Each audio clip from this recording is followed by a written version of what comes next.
Well, greetings and salutations, everybody. Welcome to the best damn movie-related show on the planet Earth, the John Campea Show podcast, coming to you from right here in our quaint little studio, brought to you today in part by our friends at Miracle Made and Harry's. I'm, of course, your host, John Campea, and it is an awesome honor and privilege, as it is every day, to have you, our international friends, gather around as we talk about our favorite things in the world, movies and movie news, TV and streaming, and all sorts of good stuff, not just giving you our opinions, but also giving you some information and context so you guys can form your own well-informed opinions, whether they're the same or completely different than ours.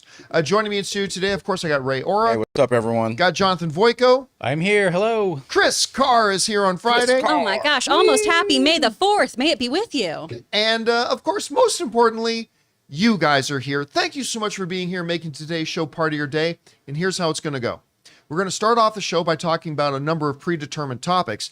Then in the second part of the show, we're going to take your live comments and questions. Now, if you have a comment, question, thought, opinion, observation that you would like us to address on the show, you can go ahead and use the Super Chat feature and fire that in. The Super Chats are currently open, but we will close them once they get filled up. So send them in soon. Okay, guys, with all that down, let's not waste any time and jump right into it, shall we? We're going to start off with this.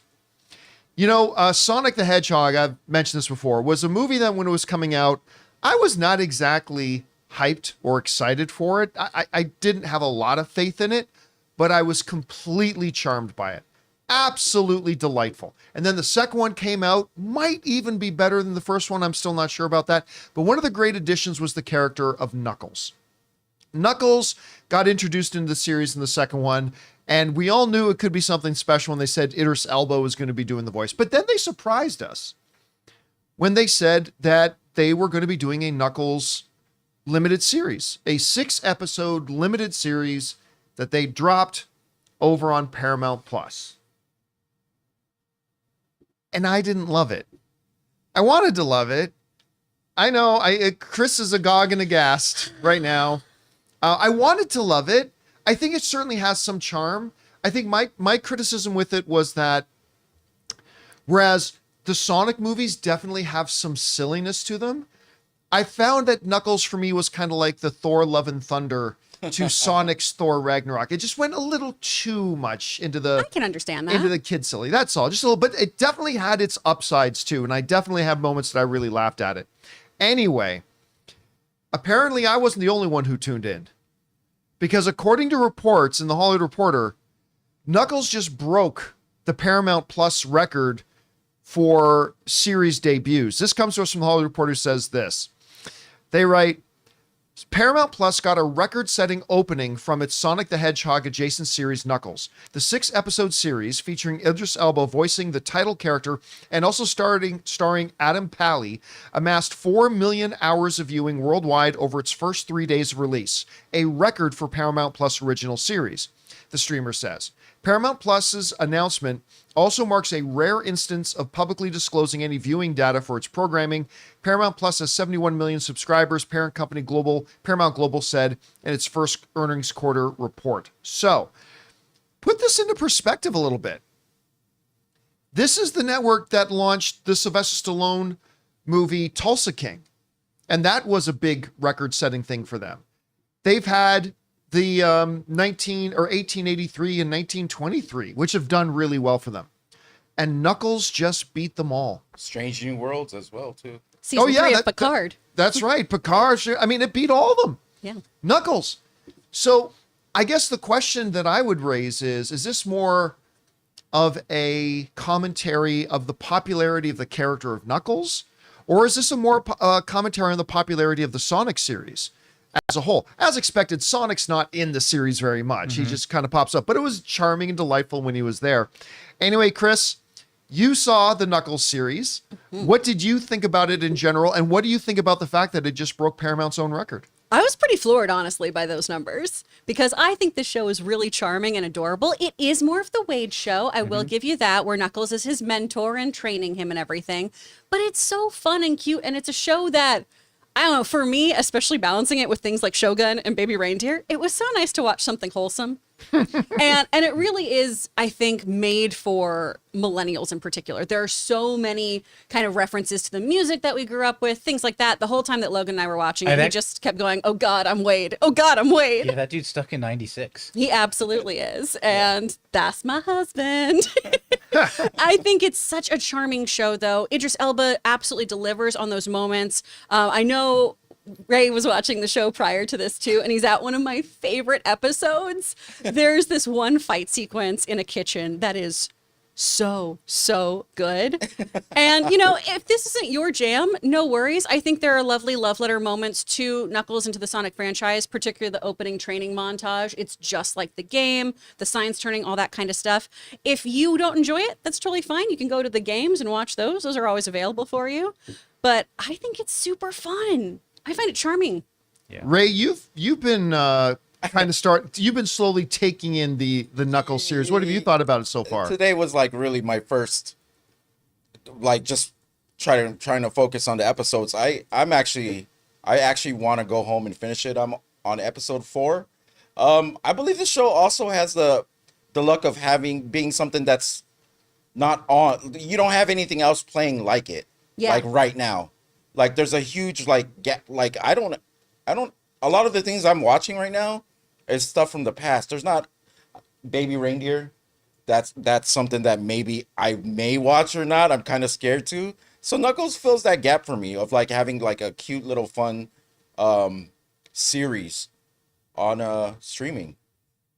Well, I didn't like it as much as I was hoping to, but I still do really like the character, and it has not taken away any of my enthusiasm for Sonic 3 myself. But what a huge win for Knuckles, for Paramount, because they need some wins right now.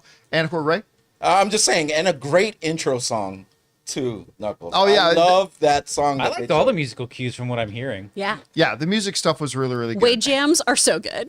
I Guys, would love one of those mix CDs. The question is for you. What do you think about the Knuckles series? A lot of people tuned in to watch it. A lot of people are loving it. Some people are like me that didn't love it as much as I wanted to, but a lot of other people did. Whatever you guys think, jump down into the comment section below and let us know your thoughts. All right, guys. That down. Let's move on to this, shall we?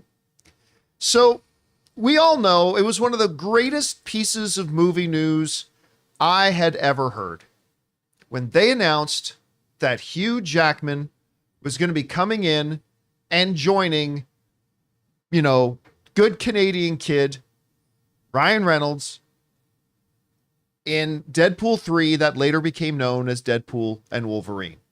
Now, a lot of people thought it would never happen because, you know, of course, he retired the character, Hugh Jackman did, with one of the greatest comic book movies of all time. I easily say in the top 3 with Logan.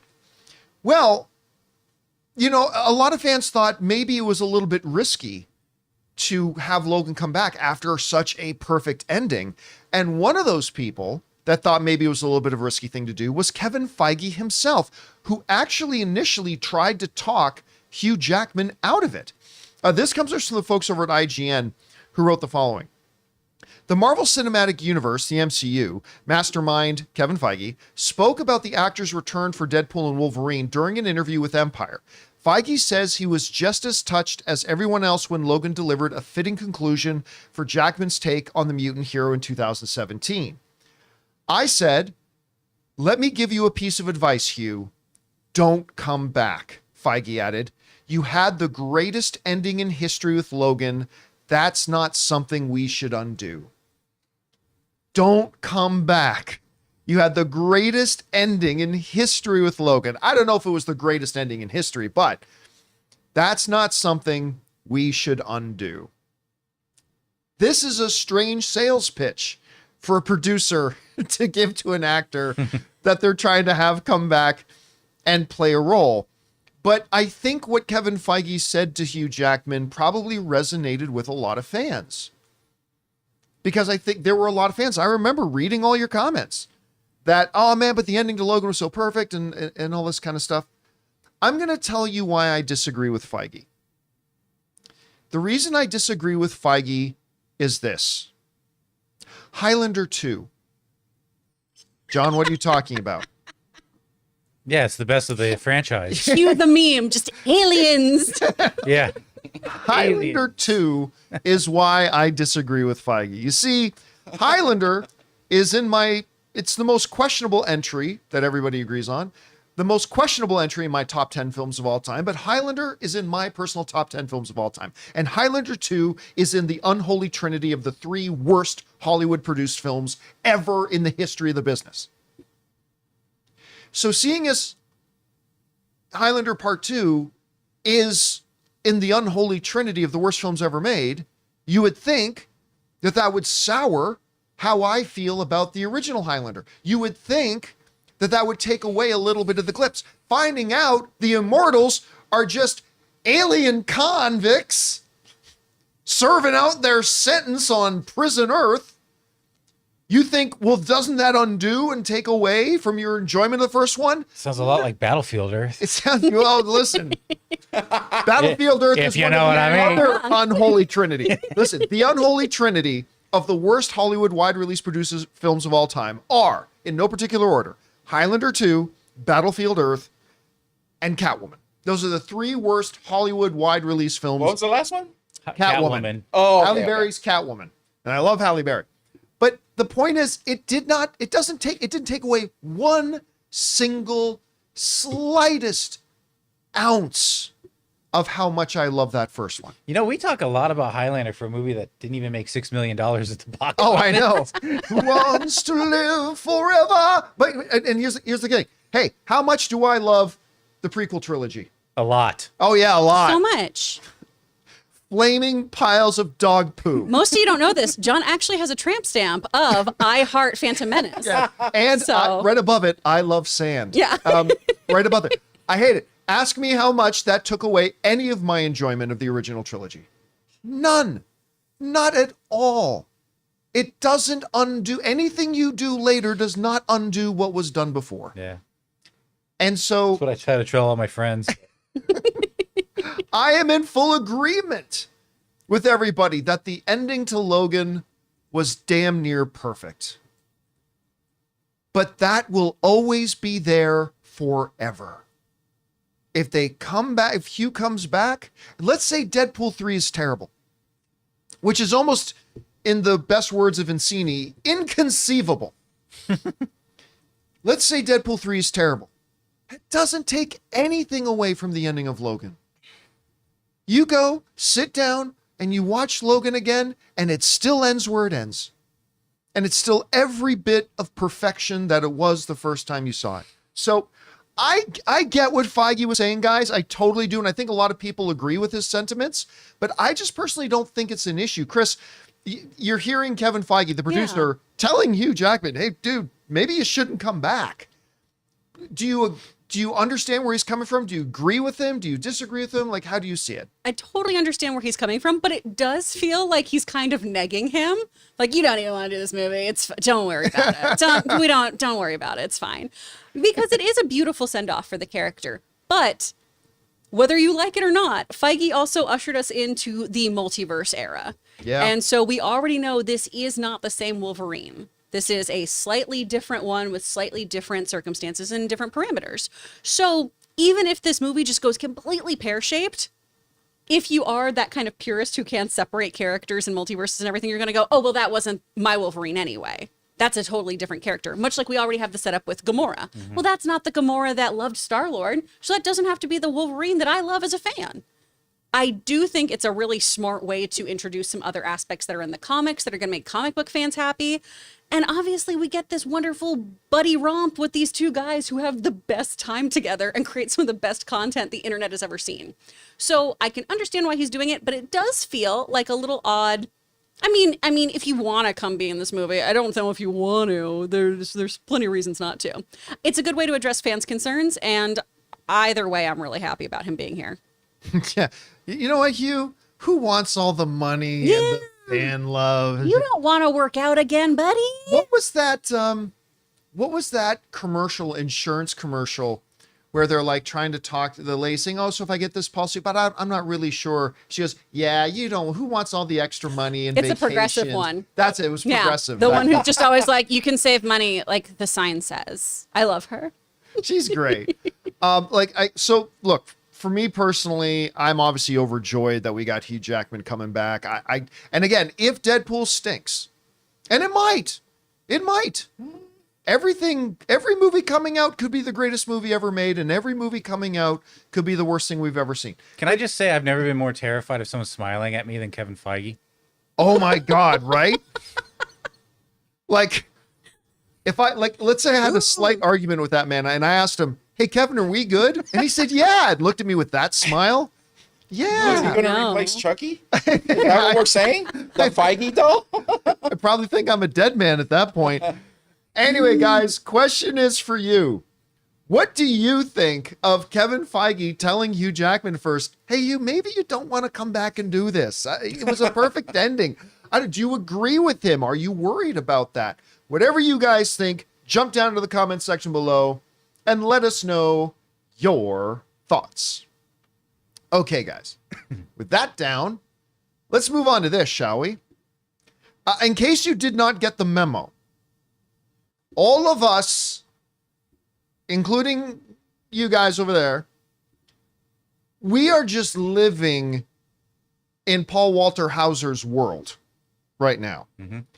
I don't recall ever in my career hearing one actor blow up as much as Paul Walter Hauser has blown up this week. In 1 week, we have learned that Paul Walter Hauser has landed the leading role in the Chris Farley biopic, that he's going to star alongside Liam Neeson in Naked Gun. And then yesterday, word dropped, Paul Walter Hauser is going to be in Fantastic Four. This comes from the folks over at Deadline who wrote the following. Paul Walter Hauser is having quite a week. That's an understatement. Being tapped for the role of Ed, Frank Drebin's partner in the Untitled Naked Gun reboot from Paramount Pictures. As we were also first to report, we now hear that the actor has come aboard for Marvel Studios' The Fantastic Four. For now, Hauser's role in the superhero flick is under wraps, as is its plot. As previously reported, the Pic's core cast includes Pedro Pascal as Reed Richards, Vanessa Kirby as Sue Storm, Joseph Quinn as Johnny Storm, and Eben Moss-Backrack as Ben Grimm, the Emmy-winning, I should point out, Eben Moss-Backrack as the Thing. Most recently, Julia Garner came aboard to play Shala Ball, a version of the Silver Surfer, and now adding to that, another Emmy Award winner, Paul Walter Hauser, has come on board. We already waxed poetic yesterday about how great this guy is. I mean, for me, again, I mentioned this yesterday, but the point, you know what it was for me? It was I, Tonya. Oh. And it was a Zach Galifianakis in The Hangover kind of moment for me. Where like when we all saw Zach Galifianakis for the first time in The Hangover, we were like, okay, this guy's kind of special. That's the same feeling I had with Paul Walter Hauser when he was in that. Then he was, of course, brilliant in Black Klansman. He was even really good in Cruella. He's just great in everything he's in. And then finally, he's in Blackbird. It's like, oh yeah, this guy's Emmy worthy. And they gave him an Emmy this year. He's fantastic, and he's joining the Fantastic Four. One of the key elements to this story, though, is that they are not saying if they know, who they know, whatever, who he's going to be playing. And I have to dig up and find what I did. I don't know what I did with my pictures. I had a whole bunch of pictures on my screen, and now they're all gone. Oh, of who you thought he could be? Oh, yeah. No, sorry. I found them. They're not in the right place that they're supposed to be, but I found them. Okay. I'm going to throw out 5 characters that Paul Walter Hauser could be playing in Fantastic Four. And I'm going to start on what I consider to be the least likely, but these are the names being thrown around, up to the one I actually think it will be. But then I want to hear from each of you guys on a scale of 1 to 10, how likely you think he will be this character. If we are ready, here we go. All right. The first character that you're hearing a lot of people talk about not a lot of people believe he's going to be it, but people are talking about it, is Doctor Doom. Obviously, that's a character everybody is waiting to hear about who's going to be cast to play one of, if not the greatest villains in comic book history, Doctor Doom. So now you hear this Emmy-winning actor coming in, some thoughts that it could be Doctor Doom. I don't personally think it will be, but Chris, let's start with you. Scale 1 to 10 that Paul Walter Hauser's playing Doctor Doom. 1 being the least likely? 1 being the least likely. A 1. A 1. Okay, A so 1. no chance that that's He going to happen. gives great villain, but Doom is a different kind of villain than who he plays, because he also can play charming and affable nitwit in such a beautiful way. And I think Doom honestly would be kind of a waste for him. He's a great character, but he's not a Paul Walter Hauser character. Ray, what do you think? Yeah, I agree, Chris. 1. If I could say 0, I'll say 0. Yeah. Okay, so Ray's going on the 1. Jonathan? I'll say 2 just because things can come out of left field. That's fair. Yep, true. Okay, so that's the first one there is Doctor Doom. All right, the next one up, a character that people assume we're going to see, and now you got an Emmy-winning actor, maybe it's that, and that is the very famous character, Galactus. Paul Walter Hauser saying, I've come to eat your planet. Obviously, I'm pretty sure that is a line of dialogue directly from Fantastic Four. It's his most famous quote. I'll say this. I think it's more likely that he plays Galactus than Doom. I would personally give it a 3, maybe at best. Chris, what do you think? I don't honestly go with like a 4 on that one. He's got a great voice. And He I think does that's have the a big great thing voice. with Galactus. I think it has to have that kind of Dormammu level. And I think he would be able to deliver that kind of performance. Ray, what do you think? I'll go 2. I agree with Chris's points, but I just don't see it. Don't see it? Okay, Voiko? 4. Going as high as 4. All right. So that's Doctor Doom. Now we're getting into the scope that I think is a little bit more likely. There's actually a name out there that a lot of people are instantly jumping at that I don't actually think, but it's got to be talked about. And a lot of people seem to think, maybe because of his physical prowess, Mole Man. Yeah. A lot of people are thinking Mole Man. And I'll tell you what, here's the biggest argument to go for Mole Man. We saw in that poster that clearly Fantastic Four is not starting on Earth 616. It's a different world. And Now I the don't theme think song Mole in my Man head. at all works in our Marvel Cinematic Universe. But in that universe, maybe a little bit more. I will go as high as a 6. Chris, what do you think the chances Paul Walter Hauser's playing Mole Man? I feel like it's a 5 just because him showing up feels a little bit like The Incredibles having Underminer. It is now you That's who all are beneath me. That is all. Whenever anybody brings up Mole Man now, I don't think Mole Man. I think John Rassenberger doing the voice Yeah. of the Underminer. The Underminer. What does he say? I may live beneath you, but nothing is beneath me. Yeah. Is one of the greatest lines ever in a Pixar film. And it makes sense for that kind of, we are doing the more kitschy throwback 1960s, 1970s kind of Fantastic Four. But again, I feel like that's maybe more of a cameo. And why would you use a great actor like this for a quick little blurb? Marvel has done that before, though. So Yeah, sure. that could happen. John Krasinski. Exactly. Ray, I'll go with 7.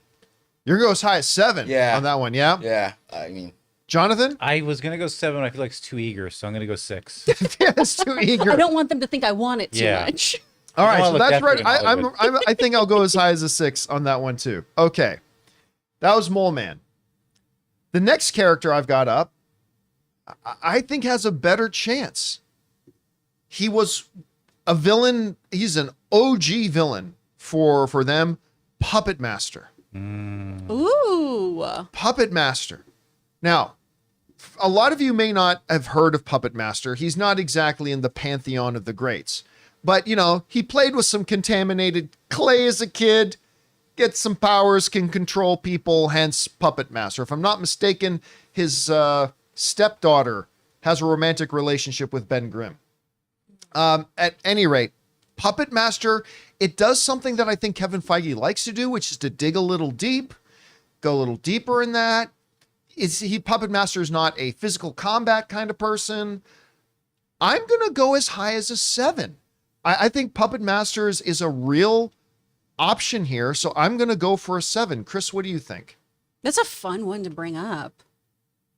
Yeah, I could see that. I'd go like 6 or 7 on that. 6 or 7 on that that's one. a deep dive. So would you say more? Because I can't remember what number you gave Mole Man. Would you say more or less likely than Mole Man? More likely. You're going to say more likely Yeah. than Mole Man. Voiko, what about you? 7. You're going to go size 7, Ray? Yeah. 6. 6. All right. Below Mole Man. But you're going to go below Mole Yeah. Man on that. Okay. So that brings me to the one that I'm not saying this is who it's going to be, but I think is the most fascinating for him to play. And I'll actually give the highest chances. And that is maybe a character some of you haven't heard of, maybe some of you have. It's a character known as the Maker. The Maker is an alternate universe's, for lack of a better description, he's another universe's Reed Richards. Mm-hmm. He's a Reed Richards where things with the Fantastic Four didn't go as planned. His proposal to Sue Storm got rejected. And he became one of the most horrific villains in the MCU. He was in the Ultimate Marvel's universe. And came over to the 616 actually to meet our Reed Richards to try to solve a rather large problem that was heading Earth's way. But I think now we've already seen in the Marvel Cinematic, for those of you who might be saying, but wait a minute, he doesn't look anything like Pedro Pascal. We've already seen in the Marvel Cinematic Universe that alternate universes versions of other characters don't have to look anything like, Yeah. right? They Isn't don't that have to just look. isn't it just Nexus characters who are the same across? Is that how the No, not just Nexus. necessarily. No, we've seen a lot of the characters that do look the same. I mean, the Spider-Men looked Yeah. completely different from each other. Yeah. Obviously, in Loki, we saw some Lokis look alike. Some Lokis are alligators. I mean, so Little baby So the alligators. look of him isn't really all that important, but the notion of it's kind of a reflection of what if Reed Richards goes bad, the most brilliant mind in the universe with superpowers, and he decides he's going to be a bad guy. Of course, like many great bad guys, he sees himself as the hero. But I think the Maker, considering this is a multiverse saga we're living in, and we're already going to another alternate universe, I think the Maker is a very compelling thing. Would I have picked Paul Walter Hauser if they had asked me, John, we're casting the Maker? Would I have picked Paul Walter Hauser? It's probably not the way I would have thought, but I still think he could do it, and I think he would be great at it. So I'm going to say the Maker, and I'm going to say an 8. Ooh. I'm going to say an 8 for the Very Maker. bold. Anyway, Chris, what about you? 2. 2? You don't see it at all. I completely understand your reasoning for an actor of this caliber doing this. I 100% understand it. And because of the way the multiverse works, it could be anyone. But I already think that we've seen this character. I'll get into that later with you guys. But I think, and this is a stunt casting thing too, I think to play the opposite of Pedro, you either have him play the Breaking Bad version of himself, or you bring in somebody like Oscar Isaac, who, like, I know he's already Moon Knight, but you play with somebody who, like, Oscar has, or who Pedro has a relationship with in real life, who I think is a fun kind of twist on it. I think something more akin to that is what's going to end up happening, or he's just going to play that version, because I think that is a character that is most effective when the doppelganger, when the multiverse other looks exactly like him. So you have Reed Richards and the horrifying, horrible version of him as the same actor, because in the comics, right? Even though we have the Maker, Reed also often makes horrible decisions. He makes terrible decisions that he thinks are for the benefit of mankind. Yeah. And we see him slowly dissolve into kind of madness and evil ultimately. So I think it's more interesting if he plays the same character across those. Ray? I'll give it a 3. I Oh, don't so you're not seeing it either. Yeah. Yeah, I'm going 3 as well. I also feel like it's way. I mean, this is their first outing, and all of a sudden here's your doppelganger that with a huge backstory as well. I think it's too early to bring him in. I love the character. Yeah. I just think the first outing, no. Well, see, this is why I don't mind the idea of the first outing, because if they're going to build up to any villain, it ain't going to be Maker. They're going to build up to Doctor Doom. That's why I don't think, that's one of the other reasons I don't think it's going to be Doctor Doom. So I don't know, man. I look at this guy as evil. I don't know. We'll see. You don't Guys, have Molecule Man on your thing? Nah, that's That's getting a science. Molecule Man is like, that's a Secret Wars thing. Yeah, I was gonna say that's leaning towards. I mean, Secret that's Wars. like way too big. I mean, that's universe ending kind of thing. Right? My one caveat too is like, because you bring up, well, they're going to lead up to Doom, but the whole time I was thinking, Reed's going to have to team up with Doom to fight his doppelganger. Yeah. So that's after Doom. But I mean, there's a lot of stuff here that could go into. And by the way, I mean, the maker has a role leading into Secret Wars. So depending on how much they follow the comics. 3. I'm so surprised that we've seen a character though already that has not been named, that has not been introduced in that first promo image. All right. We've seen Herbie. We've seen their robot butler. Yeah. I think that's who he's gonna be. You think he's gonna be the voice of the robot? yeah. butler? I never even thought of Oh, that. he could be. He could I totally think he's be gonna do he that. totally- like Yeah, a voice or And something. I know the chat was also saying that too, and that was my 10. first thought was just like I'd give it a 9. I'd be like, yeah, he's gonna Yeah. be Herbie, or even the mailman. I know that was Stan Lee, and so maybe they try to But preserve to your that. But point that you brought up a little bit earlier, Chris, when you were talking about Mole Man and you thought it's not gonna be that big of a role, it's like, do you really take an Emmy winner and bring him into play? Do you really get Paul Walter Hauser to come in and do the voice of Herbie? well, look at what happened with Vision though. What if we do but something Paul that Bettany's builds up? career was in a very different place. Fair. Well, what when he about became the voice of that. Rocket? Yeah, that's Well, true. That's Bradley that's- Cooper. Yeah. If you got Bradley Cooper doing the voice of Rocket. I think That's a great here's point. the thing. Yeah. His career is blowing up, but let's not act like he's the biggest actor of all time suddenly. Like, No. it's This is very just true. begun. Yeah. And the movies haven't even been produced yet. Yeah. So, I mean, And this rise is very well earned. But yeah, I don't know if he is a household name the same way a Bradley Yeah, Cooper might be. that's If a I good ask my point. mom who Paul is, she's gonna go, huh? And Well, then I have to list his credits. Let me ask you guys this, though. Okay, so those are just some names I threw out there, right? Are there, I mean, some people are thinking Annihilus, something like other Negative Zone kind of thing. But is there Ooh. any other character that maybe I should have on this list? I'm stuck on Herbie now. I can't not want. The other name that I saw being thrown around was Willie Lumpkin, I think his name, the mailman, who Mm-hmm. is like a character in the comics and everything. And again, in the movies, that was Stan Lee, so I don't know if they'd recast, even though, again, it's a cameo. And I don't know really what you do with the mailman character. Yeah, no mailman for But- him. I don't think so. All right, guys. Question is for you. What do you think about this? I mean, I honestly can't remember the last time any actor has had 1 week as big as Paul Walter Hauser has had this week with all these announcements. What do you think about him joining the Fantastic Four? Who do you think he's going to play? Do you like any of the picks that we had? Maybe there's some other names that you have that we didn't mention. Whatever you guys think, jump down into the comment section below and let us know your thoughts. All right, guys.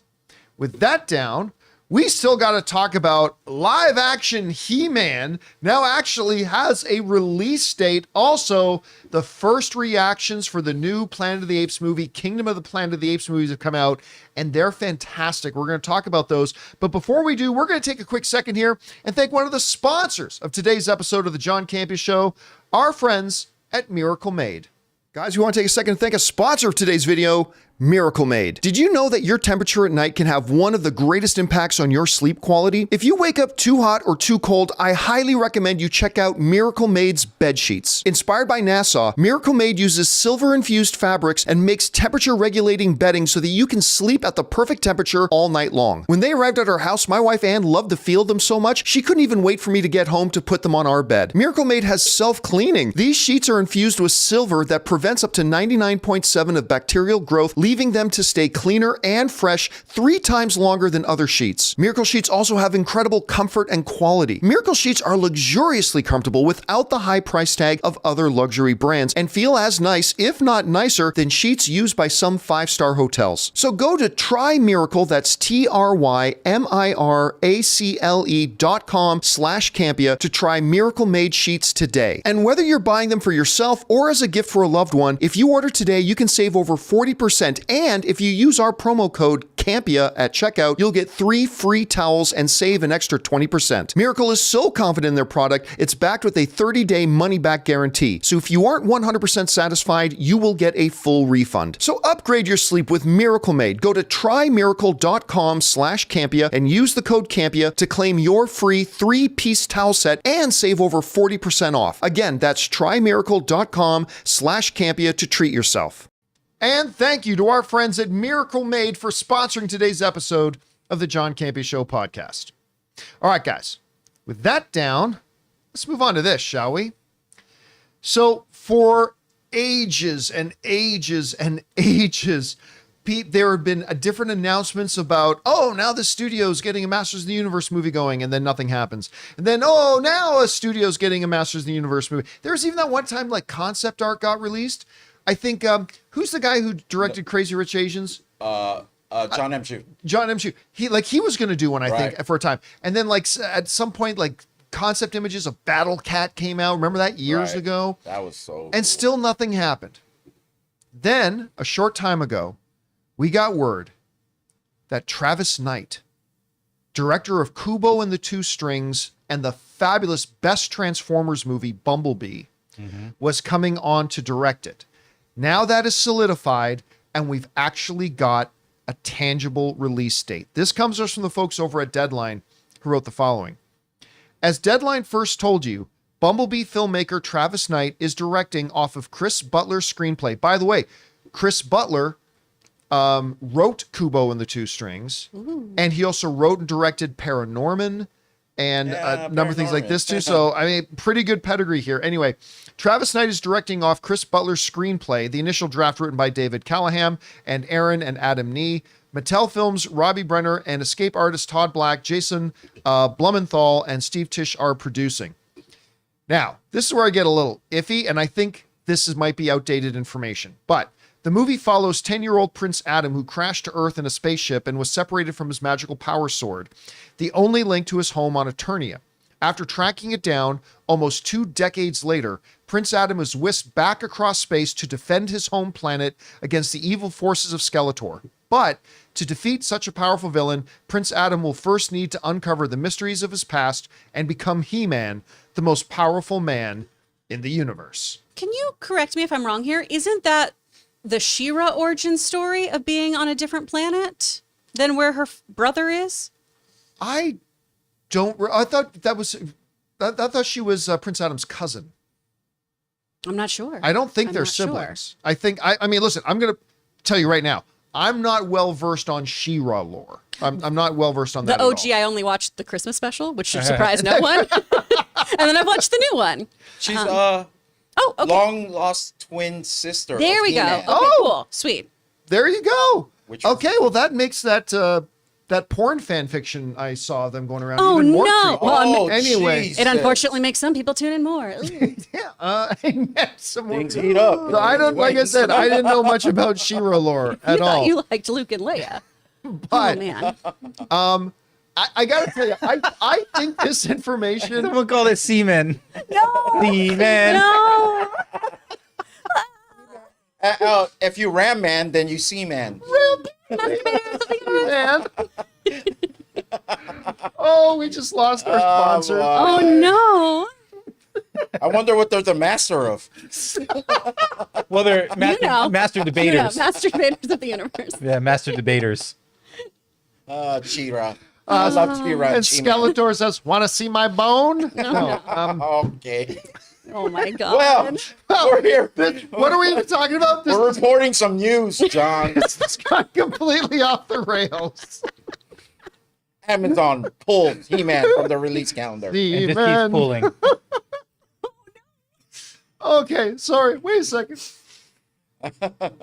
Okay. I give this project a 9.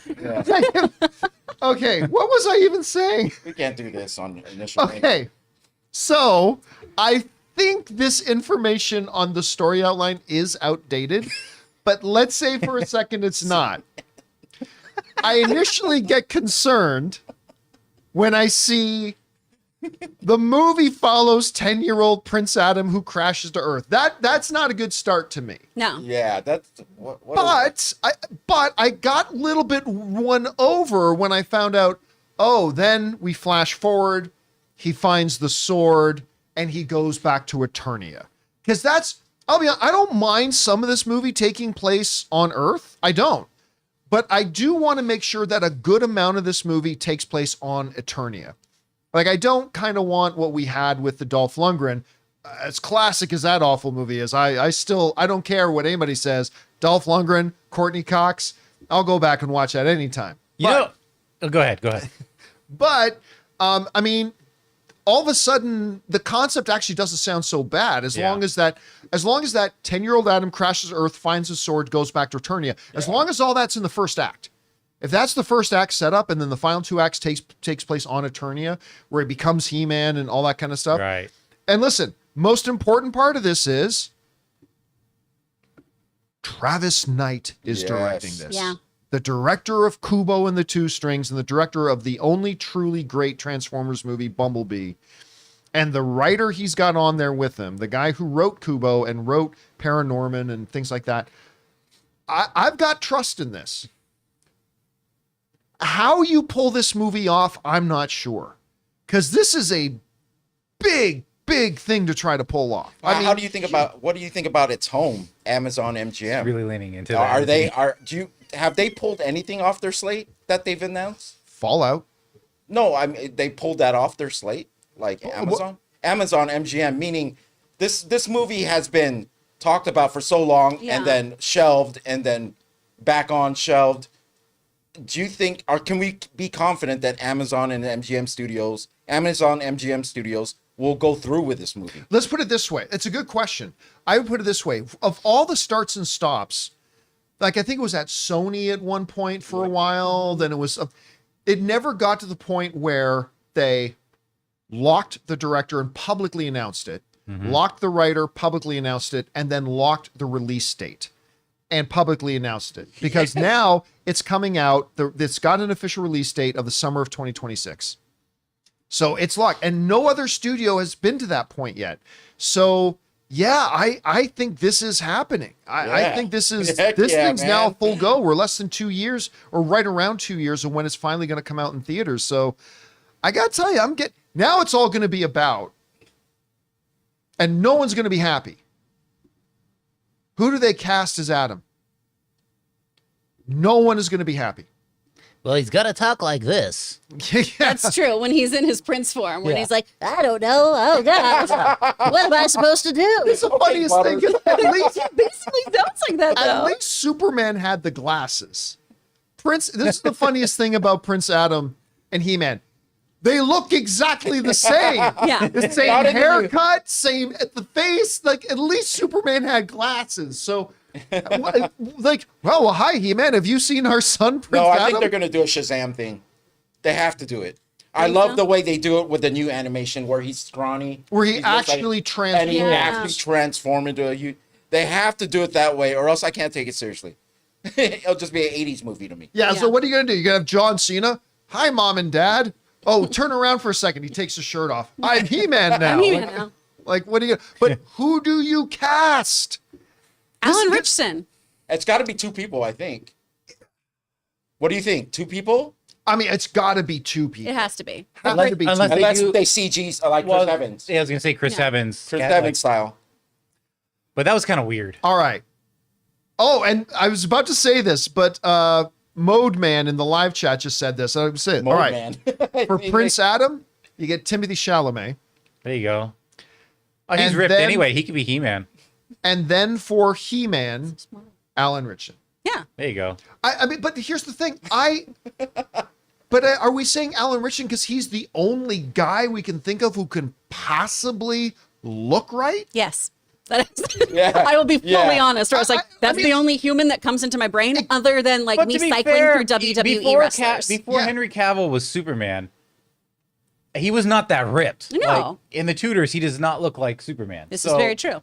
Yeah, people can get there. But Yeah. listen, it's one thing to get in good shape.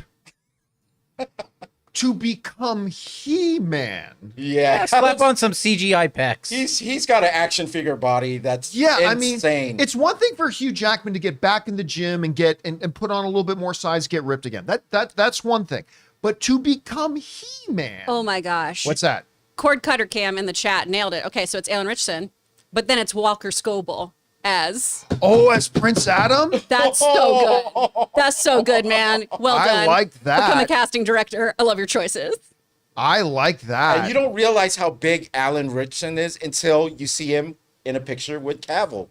Because Dude, Cavill is big. Yeah. Yeah, no, But- he he towers over Cavill. Yeah. He's got the muscle on top of Cavill's muscle. The one issue So- I do have with that one, and I know I'm the one who presented it, is he has said stuff too about like, I'm not really into like these superhero things. And Well, I don't know that it can be Walker Scobell though, because he could play him when he's a kid. When he's little. But it said that it was 20 years, so he's 20 something. I like now. him as the little Adam though. Well, he's Yeah, be so you 30. got the Not Adam as that crashes to 30-year-old. Earth. There's Yeah. that Adam. Then there's the Adam who's now a young man. 30. That's a different Yeah. actor. Yeah. And then you need who they turn into as He-Man. Yeah. Again, I'm open to other, but like, who else do we got? Like, there's Dave Bautista, but he's in his 50s now, I think. Yeah. And I don't see him as. The as- No, Stars no Guards way. could bulk up. They're already cut. Well, Oh, I'll if you tell go you for what. a lean Superman, I which meant was Superman. which was the Skarsgård that was in the Viking movie, The Northman? Is Oh. that Alexander? Alexander, yeah, Mm-hmm. Alexander Skarsgård. Listen, take him in Northman, and he's got to put on another 40 pounds, and that's weird to think because how do you take the How do you put 40 more pounds of muscle on that? Keep Bill lean, and then he can be Prince Adam, and then his brother can shift with extra weight on. get one of the others. Just shoot him on a wide angle and he'll look stretched out. I There we know, go. I know we're excited to talk about who's going to be He-Man, but I just cannot wait to see Battle Cat. That was like my favorite yeah. Oh, Battle Cat's gonna be character. huge. And then here's the thing: does Battle Cat talk? Ooh, Or that's does tough. Battle Cat, or do they go a little bit more grounded where Battle Cat's just wow. I didn't even He-Man think is of that. already so all over the place. I mean, someone in the chat pointed out too. There's a character named Fisto Oh, that's right, there is. who's got a big fist. So Fisto, Ram Man. ladies and gentlemen. Stone Ram Man. And Ram there Man, are. It's so ridiculous already. Manny Faces. Was there a motorboat man? Nothing. He's got a motorboat head. When he talks like this.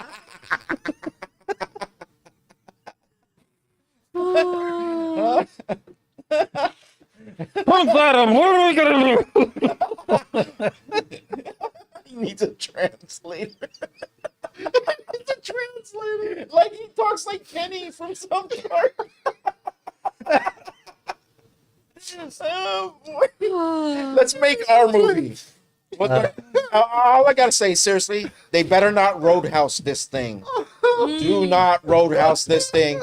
This belongs in theaters. You want it on theaters? Theaters only. Oh, here's the thing though.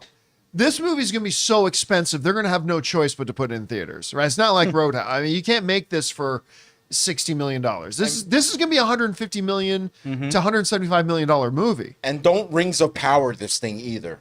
What does Just that dump mean? Because a that bunch was of movie? expensive, but some of it Because was then it great. become Chi-Man.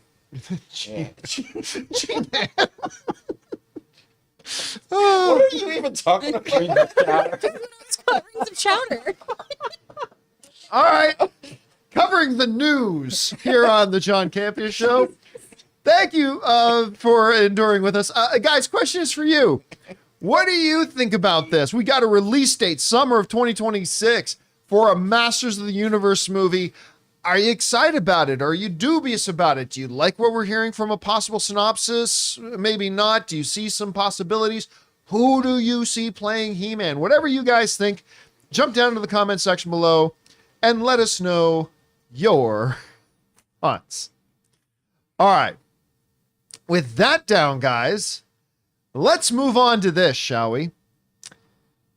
At CinemaCon, I think maybe, other than the Deadpool stuff, my favorite stuff that they showed us was, I can't remember what it was, 15, 18, whatever minutes of Kingdom of the Planet of the Apes. A movie I've been looking forward to.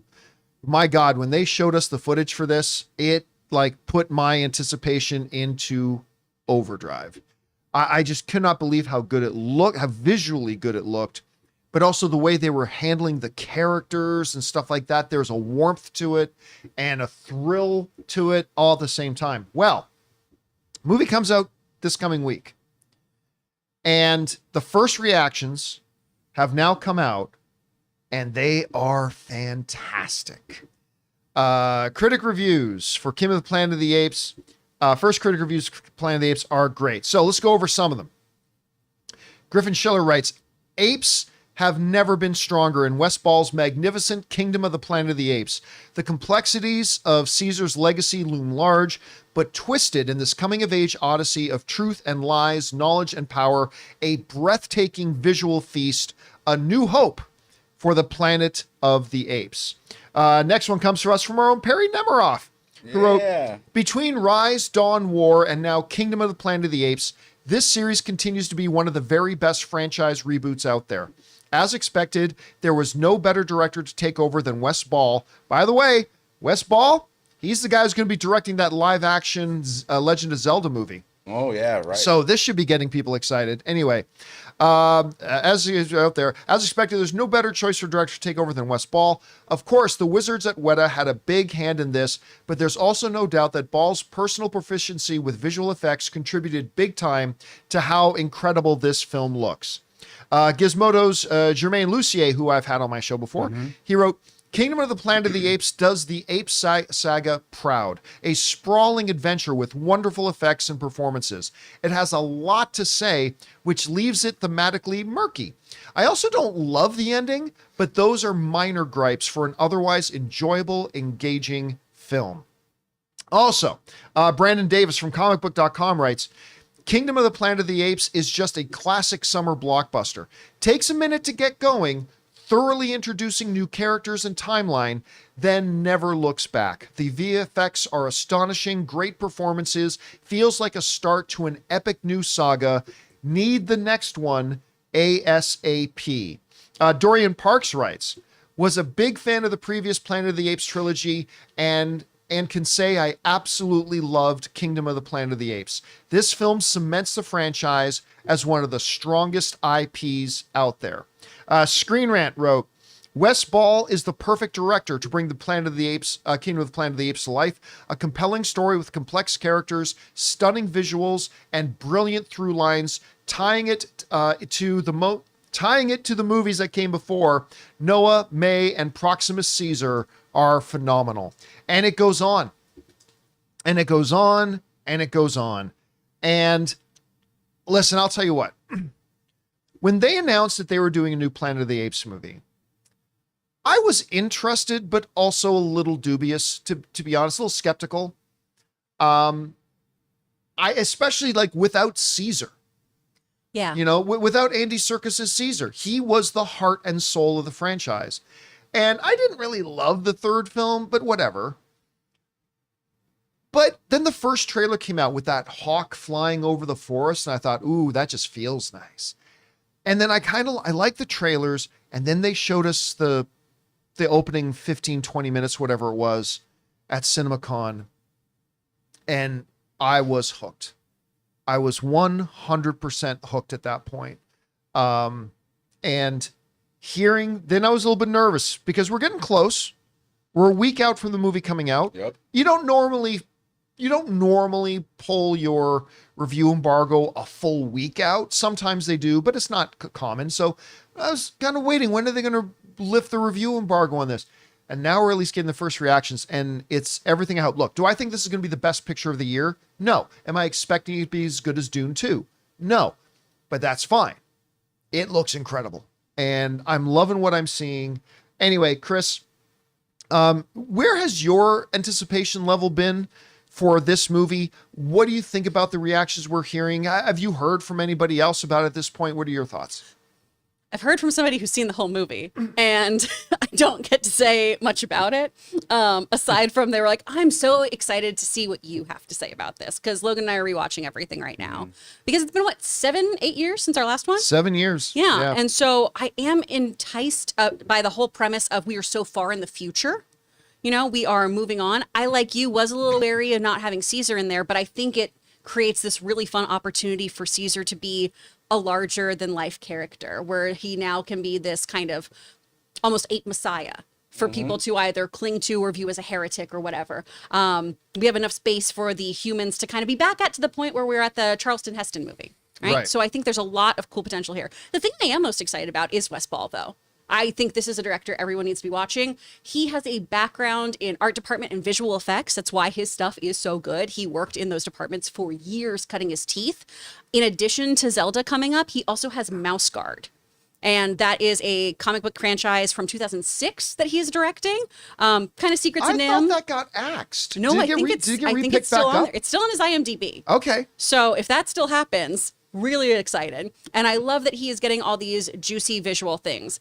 Maze Runner wasn't my personal favorite of those kind of YA dystopian films and novels, but he did a really great job with that as well. So I'm interested to see how this pans out. And I love the premise of Planet of the Apes. All of these movies, I'm always like, hell yeah, let's go. It's super fun. I love that we're getting into this dystopian world now. And I love just hearing what is that line? What a beautiful day. What a beautiful Yeah. day, or what a wonderful day. What or a wonderful day. Oh, that just booming voice coming out of him. I'm very excited. I just had a question.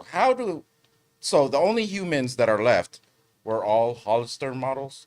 That's it? Yeah. They do. I mean, come on. I mean, It's the only ones they kept. Well, I mean, listen, I don't know this for sure, but like, it's when they show, like we see all the humans that are out there, right? They're dressed very primitively. The theory that I and other people have is that this girl is from the past, because for those of you who can see the screen, she's got modern clothing on that does not match what all the other humans are wearing. Again, that's just a theory. I haven't seen it yet. I'm going to see it in 5 days. But that's just a theory that I have. Also, some people have been asking if I think this leads directly into when Charlton Heston arrives. I think this is still several centuries. Yeah, because Oh. because those are basically humans with like an ape head. Yeah. By the time in the original movie, when They're Charlton walking- Heston shows up, yeah. there's a full society. They have That's true. scientists and they have a society and culture and all that kind of stuff. This is still very, I think, early in the kingdom reign of the Planet of the Apes. But this sounds great. Jonathan, where's your expectation been for this? Have you been looking forward to this one? Yeah, this reignited my excitement for the franchise. I really loved the second one, which was Dawn of the Planet of the Apes, which should have been Rise, but whatever. Of course, that was Matt Reeves, right? Yeah. And then, like you, it was sort of like my feeling with the third Hobbit film. Was sort of like my feeling with the War for the... Wait, what was the third one called? Is it War for the Planet of the Apes. And at that point, and it's been 2017, we said? It's been 2017, though, right? Yeah. It left me like a little bit like lackluster, and then it's been so many years. So when I first heard about this, I was like, oh, more.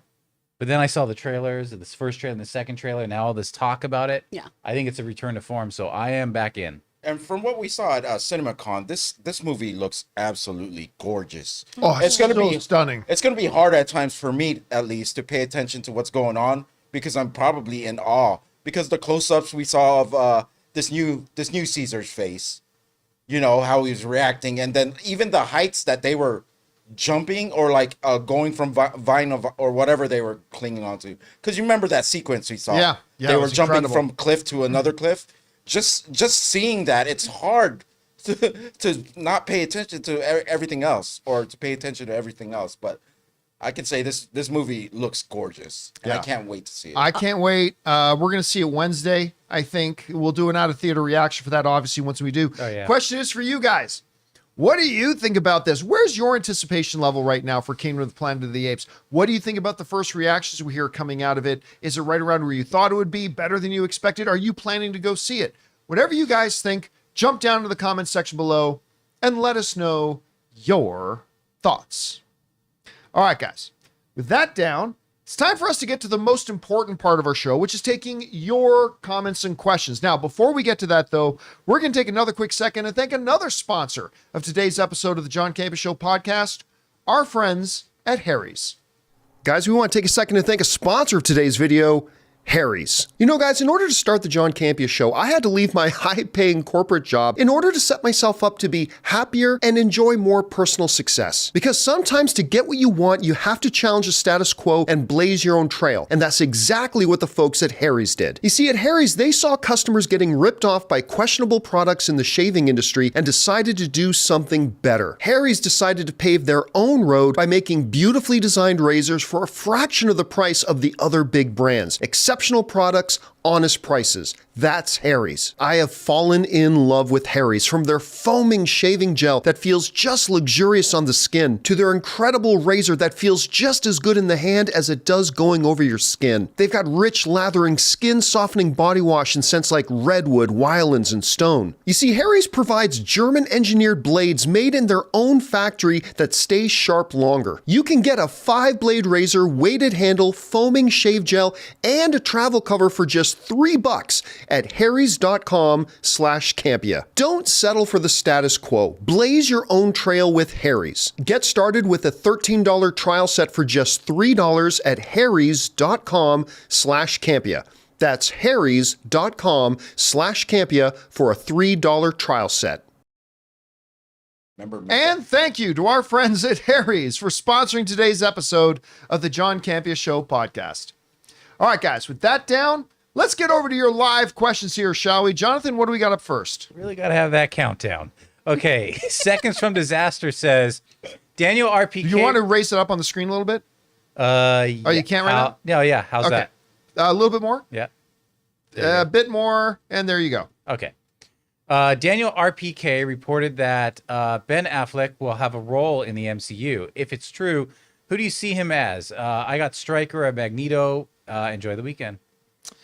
Daniel RPK is one of those guys who often is right, sometimes wrong. I think he was the one that said that Pedro Pascal is done filming his stuff on thing. He was not done. He was nowhere near done. So, I mean, but has also broke things that were very, very true. So we'll take that with a grain of salt for now. I don't see him for whatever, and everybody knows I love Ben Affleck. If he is in the MCU, I think he's a human character. What I mean by that is I don't think he's going to be a superhero character. So I don't see him as Stryker, although he would be a good Stryker, but I don't see him doing that. Maybe Cable? Mm. Ooh. You don't see him as a Magneto, though? You don't see him as a Magneto at all? I don't see him as Magneto. I want somebody a bit older to play Magneto. But I mean, who knows what they've got in mind? I'll trust them with whatever they do. Denzel.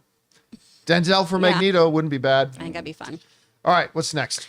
Okay, we got Ryan Burroughs, Batman casting, Anna Sawai for Talia, Hiroyuki Sanada for Ra's al Ghul, and Austin Butler for Joker. Thoughts? I love Austin Butler. I don't see him as Joker. I don't see that as a fit. And then it's too much of a gimmick to have Sanada and Sawai both come over from Shogun to be top. Now, either one of those, Sanada as Ra's al Ghul, hell yes. Sawai as Talia al Ghul, hell yes. Both of them too gimmicky. I don't see that. Any of those stand out to you, Chris?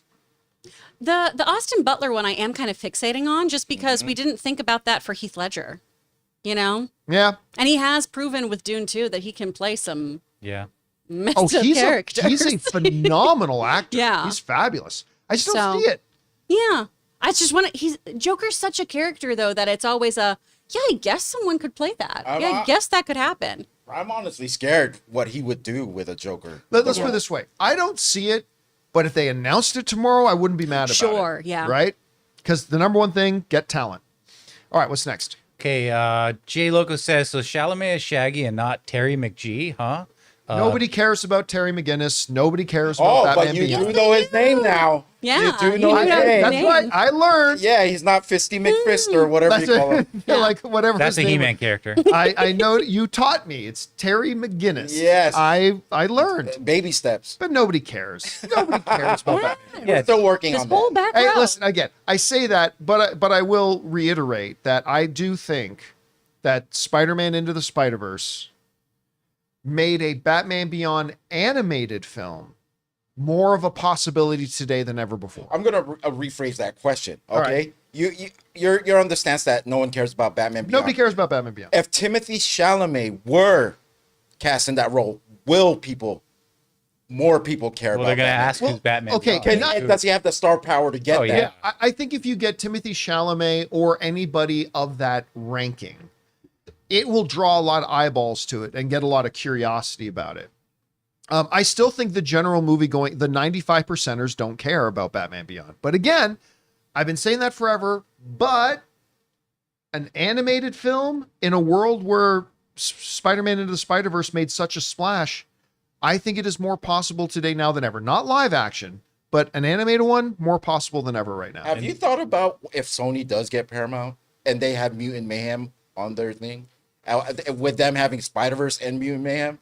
That's gonna be some cool anime. You know, like under the. Could we see a Spider-Man Teenage Mutant Ninja Turtles crossover? No, that's not what I'm asking. But Because that is a possibility. If Sony gets Paramount, that becomes a possibility. yeah, I've been thinking that the whole time after we reported that story, like, what will they do with these properties? Did Marvel ever release any Turtles comics?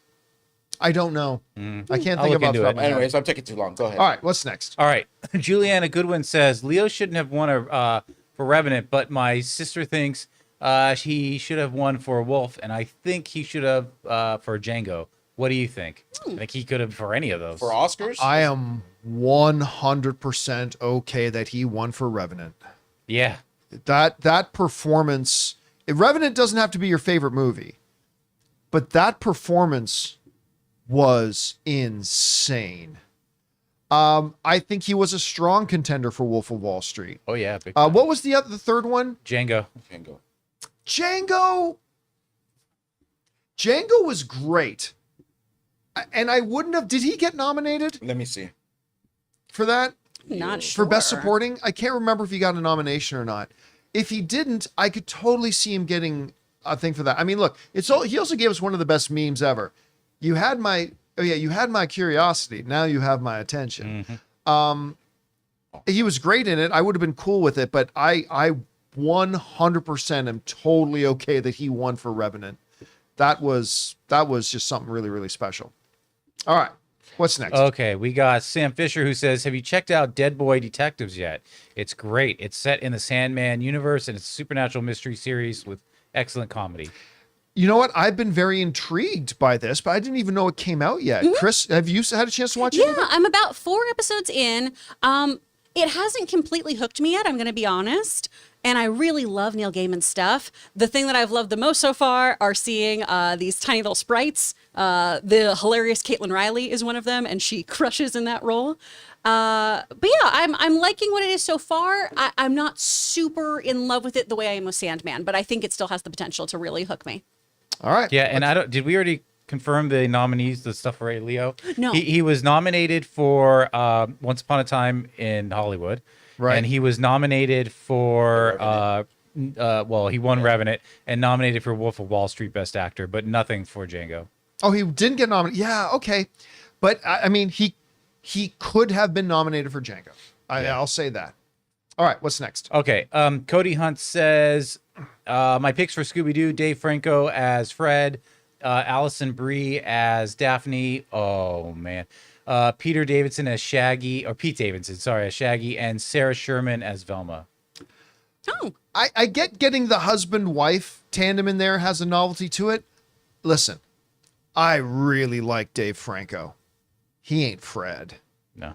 I all due respect, I think Dave Franco is great. I don't see him as Fred. Allison Brie, who, by the way, they're married in real life. Yeah. At least they were. I think they still are. I don't know. I don't believe keep up so. on this stuff. I adore her. I think she was one of the greatest things to come out of Community. I could see that, but the Dave as Fred, I don't see that. She's born in '82 though. Yeah. That's kind of old she's probably out of the age range Yeah. for it. But yeah, nah. All right, what's next? Okay. Cody Hunt's. Oh no. Maverick says fewer reviews for Tarot. I'm assuming it's bad. I mean, I watched the Struggle Nation, man. They basically said like, don't waste your money. Really? Because I know that's the one with Jacob Bartolone, right? Yeah. I didn't even know it came out, or I didn't even know it came out either. I'll be honest with you. I haven't seen a single trailer. I haven't seen a single trailer for it. I thought we saw one at CinemaCon. I thought they played like a little sizzle of it. You're right. It was that forgettable. And it was that forgettable. It was that forgettable. Ooh. You're right. Because I thought, and I was like, Forgettable. we actually saw a every poster way. too. Because I saw the posters. I remember the poster. I was like, oh, they're doing a movie like this. We saw a trailer, and it completely went in my head and then out. All right, So- what's next? We got let's see, where did I leave off? Cody Hunt. I was disappointed by Fall Guy. There's a major plot hole that I can't get over and would negate everything that happened in the second half of the film. I'm not going to lie to you. I was completely delighted by Fall Guy. Yeah. Yeah. I was delighted by the movie, and it's one of those movies where I can't recall what you think the plot hole is, but even if there is a major plot hole, it doesn't really affect a movie like this. Yeah. It's like saying there's a big plot hole in 40-Year-Old Virgin. Like, okay, maybe again, and I can't think of the plot hole, but my biggest gripe, Chris, with Fall Guy was that it was too long. Oh, okay. And it loses its steam a couple of times. It regains it, but I thought it easily could have been a solid 20 minutes shorter. That aside, I was absolutely delighted with the film when I walked out. What did you I think think of it? it's lovely. My issue was I wanted more Emily Blunt with Ryan Gosling. Because I love their dynamic, and I know just from the stuff at CinemaCon and their interactions, it felt a little two-hander kind of thing, but it is called The Fall Guy, so I understand it's being focused on Ryan. As far as plot holes go, though, they continually, and this is not a spoiler, they continually have a bit in the movie saying, well, what about the third act problem? Should we say there's a third act problem? Should we just say it out loud and have a character do it in a meta way? And they keep bringing it up, and there's even a line of, that's a really convoluted thing to do. So I feel like they're very aware of how certain things in the movie play out. Yeah. And you just got to take that with a grain of salt. And this might be the first time ever where John thought a movie was too long, and I didn't see that at all. Oh, Let's mark this movie as the first time ever that John thought a movie was too long, and I loved it. I feel like the seventh seal has just been opened. Yeah.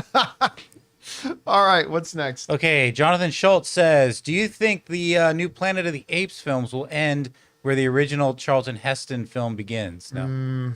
No. Not unless they do another big time jump. No, my just like the first three ones focused on Caesar, I think these next three will focus on Noah. Noah.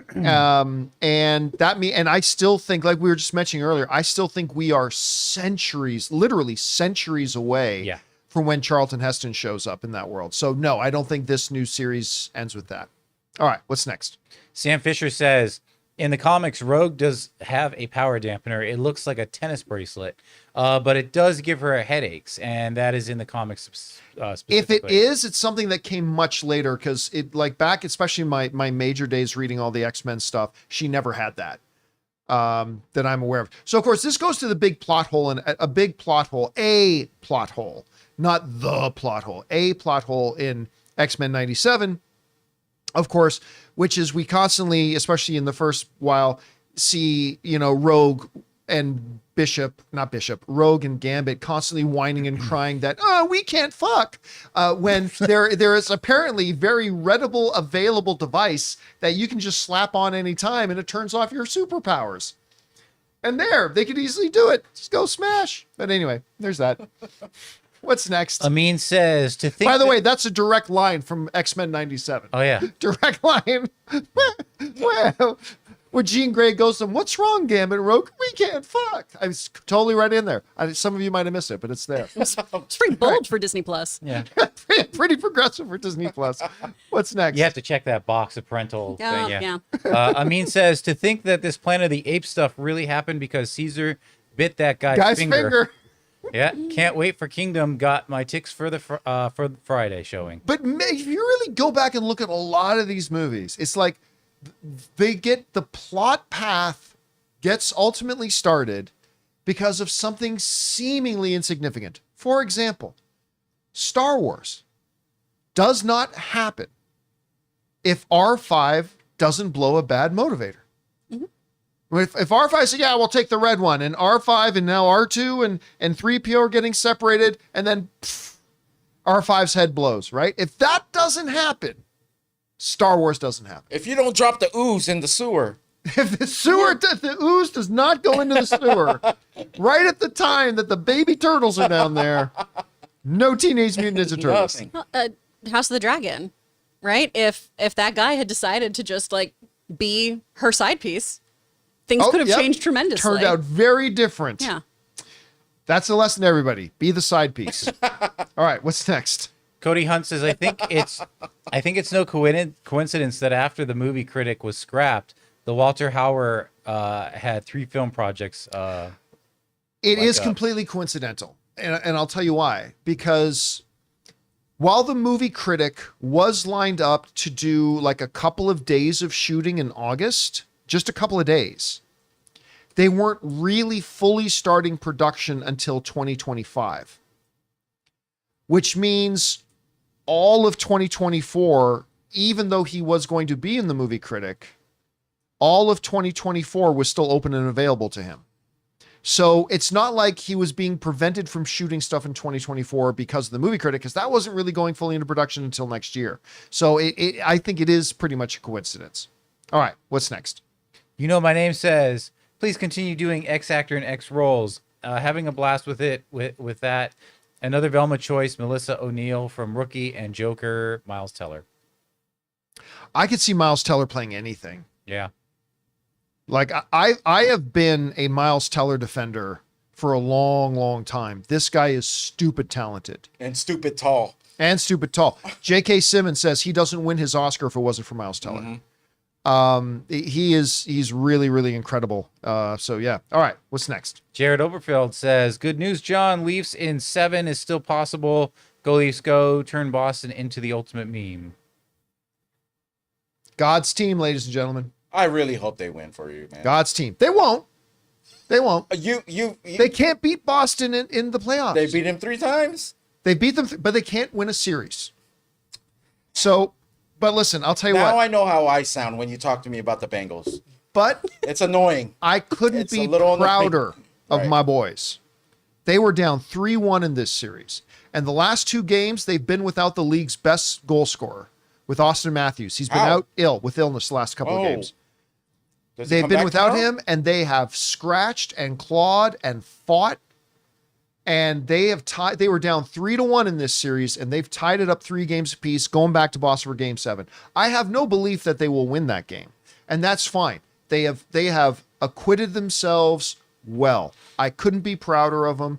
And if they do, by some miracle of heaven, win Game 7, I might actually take up drinking for one night in celebratory and consume some alcohol. I don't want to jinx nothing, but a sign of a championship team is when even your star goes down, you pick up the pieces. Yeah. And that's a great sign. And I'll tell you, my boys, Nylander, Woll in goal, Bertuzzi, Domi, they've all picked it up. They've all picked it up. Now, and does he acquitted play them- tomorrow? I don't know. If he's well, does he play tomorrow? Well, look, he played in the first couple of games, and they went down 3-1. See, that's I mean, so you never know. We'll Yeah. see. We'll see. All right, what's next? Okay, Matan says, if the rumors of a Kingdom Hearts movie, which I hope will be animated, I wonder how they will approach the spin-off games that are necessary to understand the plot, as if it is hampering the MCU. Games mean comparing nothing. Games mean nothing to the plot when they translate to the movie. I mean, at least historically. Honestly, a lot of the other games too make things very convoluted, and I don't know. A lot of times, if we're going by Pixar storytelling rules, right? The simplest answer is the answer to move forward with. So I feel like you just eliminate a lot of the side games. I know that's upsetting to anyone who is a game purist, but there's a lot of lore in Kingdom Hearts in addition to all the extraneous IP. So you gotta streamline for a movie. Not only have I never played a Kingdom Hearts game. You never want to? No, it's not Okay. that. I know nothing about them. I have never even, like, there's a lot of big games that there's some big games I've never played, but I've sat in a room with my buddies as they've played them, or I've watched the cutscene movies. I don't know the first thing about what Kingdom Hearts is. I know nothing. I've heard it mentioned a million times. Everybody brings it up, and I don't know a single shred of any. I don't even know what the characters are. I know nothing about it. Are they good? They're fabulous games. They're so fun. All I know is Mickey and them are in armor. Yeah, it's I don't know how they got there. yeah, it's Disney meets Final Fantasy. What platform are they on? PlayStation. Everything. And Oh, I think PlayStation. no, No, it's only PlayStation and Switch. yeah, and then Switch, I think. For So it's some on other Nintendo games Switch stuff. and PlayStation. Yeah. Both of which I have. Maybe I'll have to try it out. Maybe I'll have to give it a super, shot. super fun. All right. What's next? 1253 1253 Sir says, if I were to see Timothy Chalamet playing Shaggy, he has ruined his career for me. Okay, you played Paul Atreides. What the F are you doing, Timothy? Well, now he's playing Shaggy. Nah, that's a sign of a great actor. Can do anything. The sign of a great actor is he can take a role and make it work. And if he could totally play a Shaggy. So you get him to go in there and do that. Listen, Bradley Cooper did the voice of a space talking raccoon. Timothy Chalamet could go in and he could play Shaggy and he could kill it. And he would increase his lore.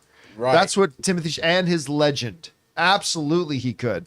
All right. What's next? Damaris Love says, I respect that Feige wanted to preserve the legacy that Jackman made for Wolverine. I mean, listen, again, I may disagree with Kevin Feige on that. But I respect that, you know, his first thing wasn't, man, you know how much money I'm going to make with Hugh Jackman coming back? No, his first thing was, okay, listen, you sure you want to do this, Hugh? Because you ended that character beautifully. I respect that. I think that's great. Listen, actually, I've had a couple of times where I've interviewed people and I've had, I won't mention names, but like people that I know I wanted for a spot. And I've said to them, okay, let me tell you why you don't want this job. I've done that a couple of times. So let me tell you why you don't want this, because it's going to be this and this and this.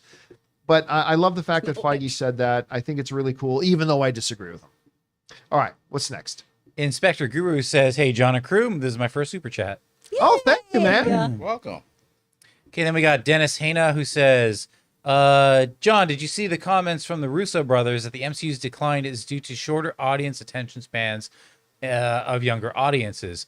What are your thoughts on this? Do you agree? I don't. I want to put this as diplomatically as possible. The smartest people in the world will, because we're all human, will sometimes say dumb things. You say dumb things. I say dumb things. I say dumb things. Ray will say dumb things. I say that the mouse guard is still happening. Yeah, when it turns And out it's not, it's not. and it's now not. I'm clinically depressed. But I mean, listen, you could be the smartest, sharpest, best person in the world. Michael Jordan threw up air balls. LeBron James has missed dunks. It happens, right? It happens. The Russo brothers are magnificent. That was a dumb statement. So really, you're talking, because it was just a couple years ago. They're stepping into Scorsese territory here. Yeah, no, the problem is not Joe and Anthony, who I adore, Joe and Anthony Russo. Adore them, 100%. Love them. They're great. But they're wrong on this thing. You're talking about a generational shift. We're talking about something's happened in the last 3 to 4 years. It's not like attention spans have gone from this just 4 years. Guess what? Attention spans were thin 4 or 5 years ago.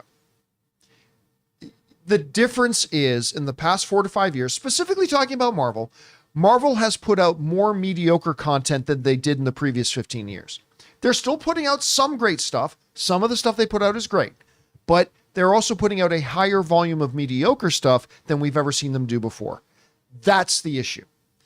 It's not attention spans have changed.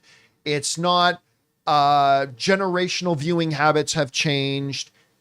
It's they've put out more mediocre content. It's not a coincidence that right as Marvel starts putting out more mediocre content than they've ever done, that interest starts to wane. That's not a coincidence. That is cause and effect. And I do agree that the attention spans are getting shorter, but it has no correlation with the Marvel downfall. Not in the last 4 to 5 years. Right. I mean, the attention spans have gotten shorter from 15 years ago to now. Yes, not from 3 or 4 years ago to now.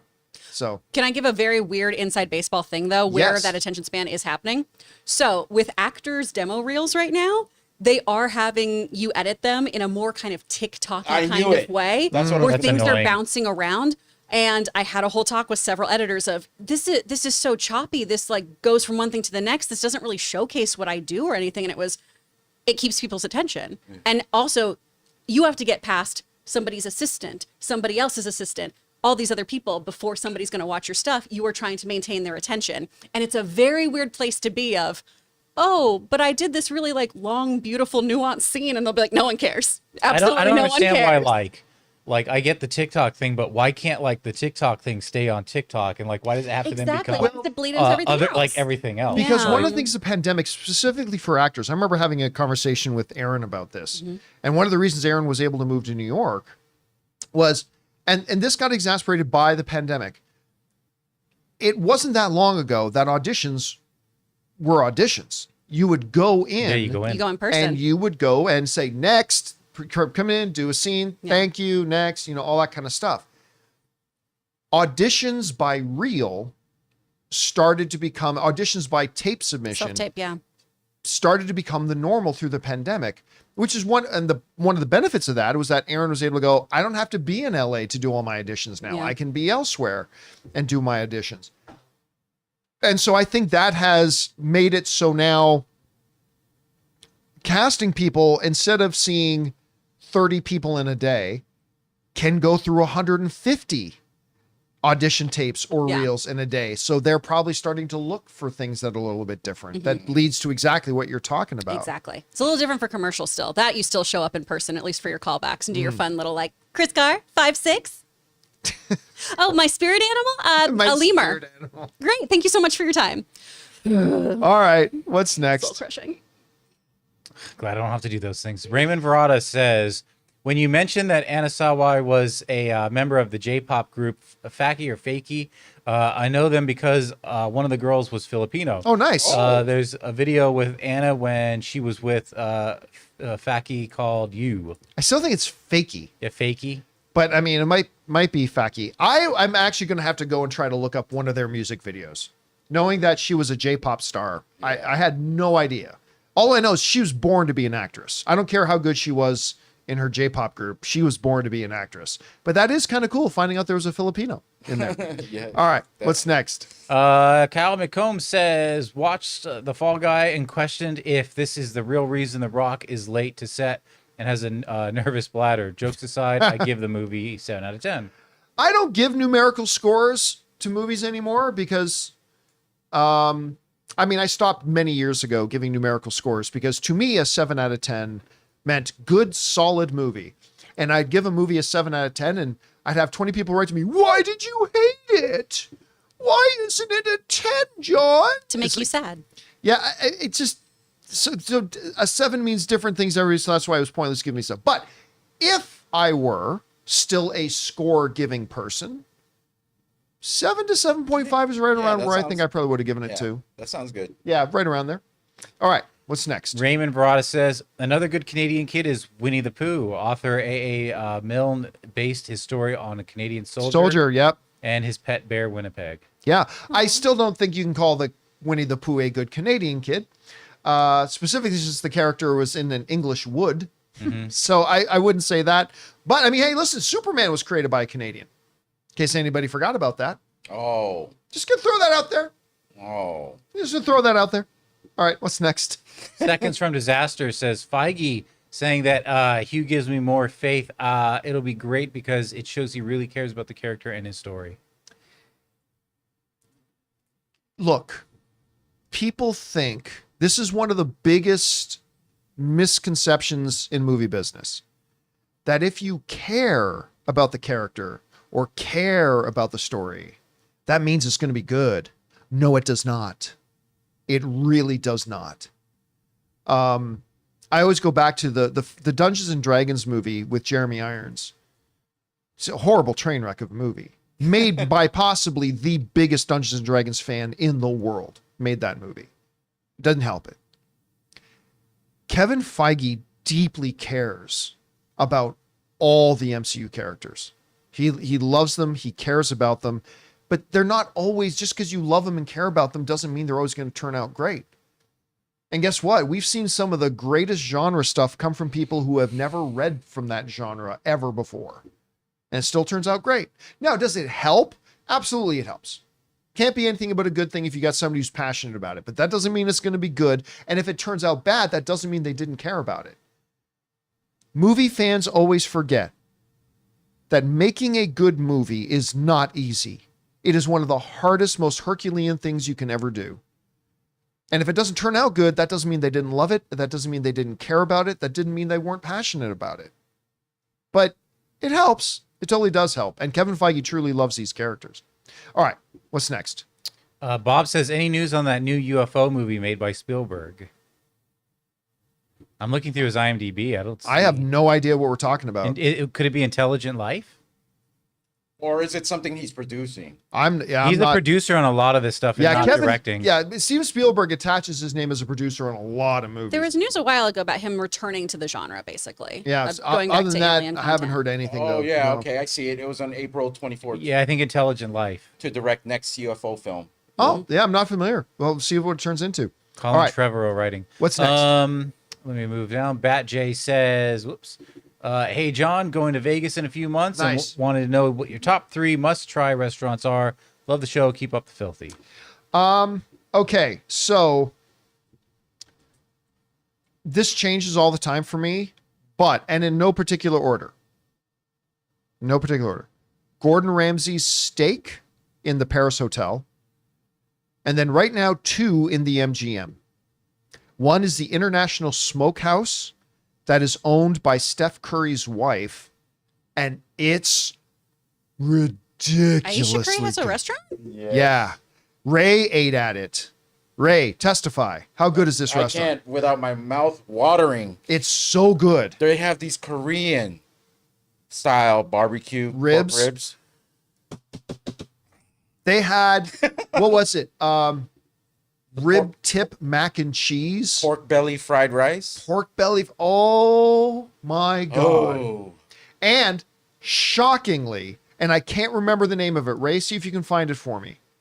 There's a restaurant also in the MGM right up the hall, like 30-second walk from International Smokehouse, owned by the Jonas Brothers, which is why Ann made us go there the first time.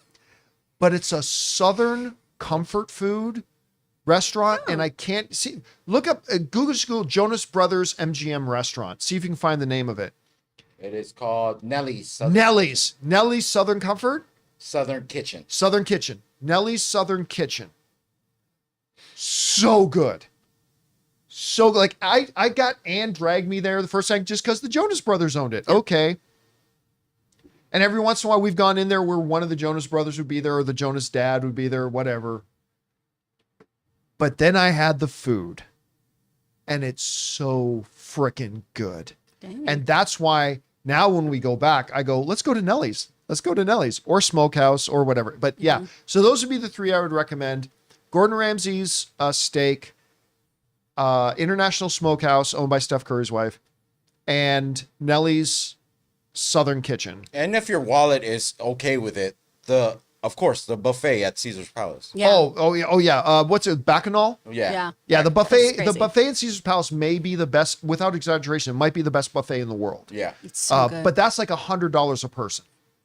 Just so you're aware. It's like $100, $120 Better like a crab person. legs. and if you like crab legs, you're good. All right. What's next? Cupcake Bliss with a 69 Canadian dollar super chat. Oh, and he's Woo! off screen, but that's fine. I can't. He's Okay, at that's the top. fine. Go ahead and read it. I would run, not walk, to see a Jonathan Nolan film of Batman. Hopefully, maybe he can either do Nightwing or an older Batman film. Yeah, for those of you who missed yesterday's show, Jonathan Nolan, Christopher Nolan's brother, who co-wrote all the Dark Knight movies, also did Westworld, also just finished directing Fallout, was asked, would you ever go back to the Dark Knight? And he didn't, he jumped. He's like, I would love to go back and do more Dark Knight. He said, what a dream that would be. And he literally said, quote unquote, I would jump at the chance to go back and do that. Which, of course, I mean, I don't know if they'd ever do it. Christian Bale said he'd never do Batman again. Christian Bale also said he'd never do another superhero movie when The Dark Knight Rises came out. And I introduced to you Thor: Love and Thunder. So, I mean, do I think it'll happen? Probably not. But the notion of it to me is very tantalizing. Very, very tantalizing. All right. What else we got? On to members. CJ Rebirth says, Pasek and Paul are becoming my favorite songwriters that constantly deliver bangers. They've done songs for La La Land, Greatest Showman, Jasmine's song in the live-action Aladdin, Spirited, and more. I mean, if they're the guys who did music for anybody who does the music for Greatest Showman has got me. Because, you know, a lot of movie musicals, if you can pick out 2 or 3 songs that you could just listen to over and over again, that's good. Greatest Showman has like 5 or 6. Never Enough is, I think, one of the greatest songs ever. It's so beautiful. This is, pardon Bless me. you. This Is Me was kind of the anthem for the song. This Is the Greatest Show is a banger. From Now On is maybe the best song in the movie. Rewrite the Stars by Zac Efron and Zendaya. Absolutely incredible. I mean, on and on and on. Like every song in that movie is a complete banger. It's incredible. If you guys if you have not seen The Greatest Showman, go watch The Greatest Showman. It's A musical about P.T. Barnum should not be that good. no, It had should no not. right. And again, we talked about it yesterday. A movie that opened to $8 million opening weekend. $8 million. Wide release, opening weekend, $8 million. Huge flop, right?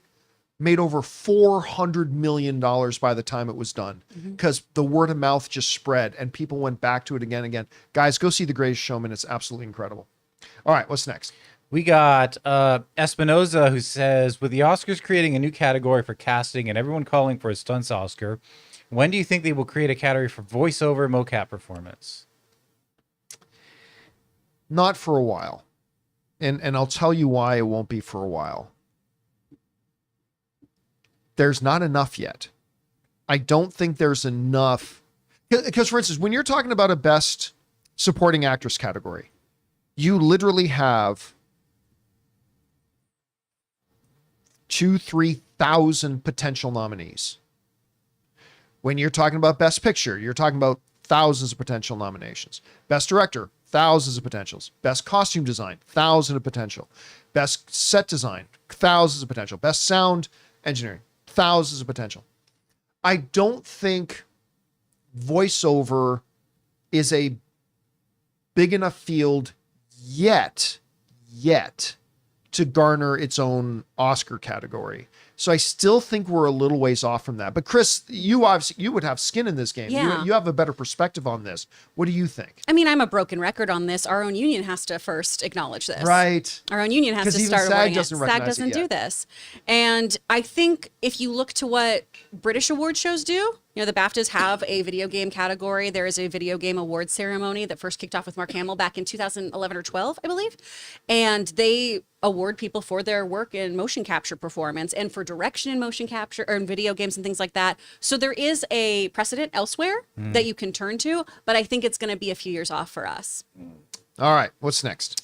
We got Slarf, who says, hey, John, welcome to Wrexham. Season 3 started today.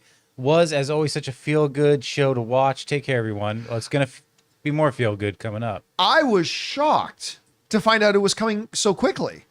So she said. That's what she She-Ra. always says. That's what She-Ra said. I was shocked to find out that we were getting season 3. Like, I was expecting it to be much longer.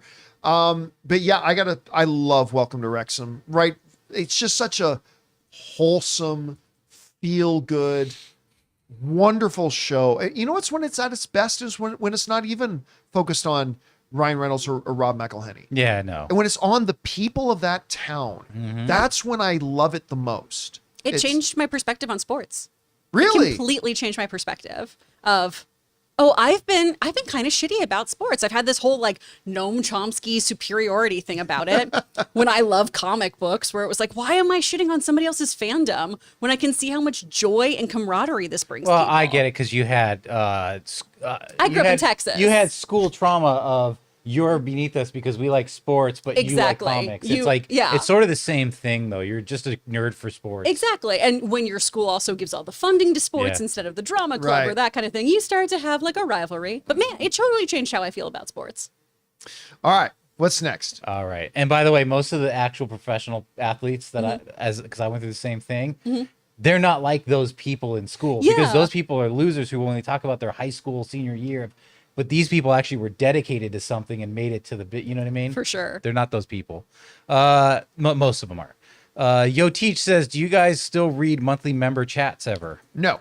And the reason we do, so for those of you who know what he's talking about, for our beloved YouTube channel members, every month YouTube gives a free chat that gets highlighted in the live chat in this big green box. Here's the problem though. They don't have a database for it. Like we're able to read off, Jonathan, bring up the super chats again, if you can. Well, okay. If you've got the window there at all. I'll bring it up. Yeah. So here's the thing. Whenever somebody sends in a super chat, we are able Here you go. to look at them because YouTube, we are able to go to a place on YouTube and open up this window that keeps a list of all the super chats that come in. Because you know what we can't do? We can't look at the live chat and it's like, oh, there's a one, because it scrolls and it goes by and all that kind of stuff. And they're not always like, they don't always pertain to what we're talking about in the moment. Right. So now the member chats, the special member chats, the once monthly member chat that all of our channel members get to do, YouTube has no place that collects them. And so we have no way of keeping track of them or reading them off in the show because they pop up in the live chat and we may not even see it. right.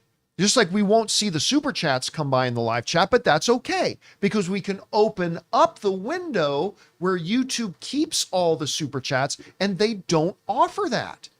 They've got to offer us a tab that we can click and see all of our monthly member chats so we can see them and read them off. But until they do that, we just don't have a practical way of doing it, unfortunately. It really sucks. I wish they would offer us that. All right. What's next? Jesse Price says, hey, John and crew, I saw Fall Guy last night and thought it was a great time. It could have been 10 minutes shorter, though. I'm 100% with you. I'll go even further. I had a wonderful time with it. I wholeheartedly encourage everybody to go see it, but I think it could have even been 20 minutes shorter. But again, I thought it was a really delightful movie. I had a great time watching it. All right, what's next? Joey Hawkins says, happy Star Wars Day Eve, Campea crew. Just 2 quick points from me today. Anna Sawai was actually in F9, the Fast Saga as Hans Ward. Oh, was that her? Guess so. Really? Also, I have a feeling Deadpool and Wolverine is going to be the movie most of us speculated Multiverse of Madness was going to be. Thanks, Bring on the Filthy, and may the 4th be with you. And also with you. I had no idea that was her in Fast 9. That'd be kind of cool if that was her, the young girl that Han kind of is protecting. Anyway. I still haven't seen any of the Fast and Furious movies. I saw parts of the first one, and then we sat there making fun of it. And then I saw parts of the second one, Tokyo Drift, and I was like, man. Tokyo Drift was the third one. Hobbs and Shaw, baby. That's right. Yeah, that's the one Hobbs and Shaw. that Chris has seen is Hobbs and Shaw. But what do you mean by is the movie we speculated Multiverse? I thought Multiverse of Madness ended up being exactly the movie I thought it would be, like speculated it would be. I think answering questions about the multiverse and tying everything together. Oh, I don't think so. I don't think Deadpool's going to be the movie that ties everything together. I think Deadpool is going to be Deadpool. I think it's going to be, but who knows? We'll see. We'll find out. All right. What's next? All right. Todd Naparek says, are you interested in this raw cut of Kingdom of the Planet of the Apes they will release, which will show the actors in mocap suits and not covered in CGI to show how they mimic playing apes? All the Planet of the Apes movies always put out special featurettes showing that stuff. Yeah. So I remember the first Planet of the Apes movie, seeing Andy Serkis doing the scenes like, Yeah. I mean, So good. What's that? It's so good. I Yeah. show my students all the time. I'm just like, it's this. It's So it's Shakespeare. really nothing new. Yeah. All right. What's next? Foggy Knight says, how about those Leafs forcing a Game 7? I was Yep. curious if there was a moment, figure, or a story in sports that you personally would like to see adapted into a movie. A hockey moment that 100% you should make a feature film out of. The problem is not enough Americans understand hockey, so I don't know that it would sell as a movie. But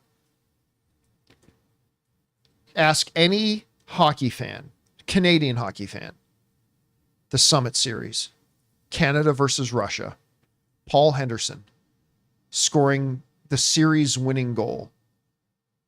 It was a dream come true for me bunch of years ago.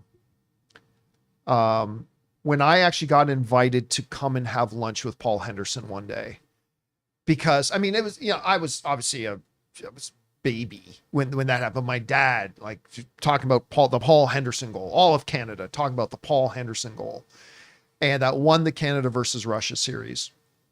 And I got invited to go and have lunch with Paul Henderson because Paul Henderson had heard about me and stuff like that, and knew I was a fan. And I got to go to his office one day and sit down and have lunch with that dude. And that, for a Canadian kid, was a dream come true. It was an absolute dream come true for me. So they should absolutely make it. If you don't know anything about it, go look up some little doc stuff on YouTube about that series between Canada and Russia and the Paul Henderson goal. And it was, I mean, the world was on edge. I mean, it was absolutely incredible. Anyway, what's next? CJ Rebirth says, finally saw the anime movie Kiki's Delivery Service, and so far it's my favorite movie from Miyazaki.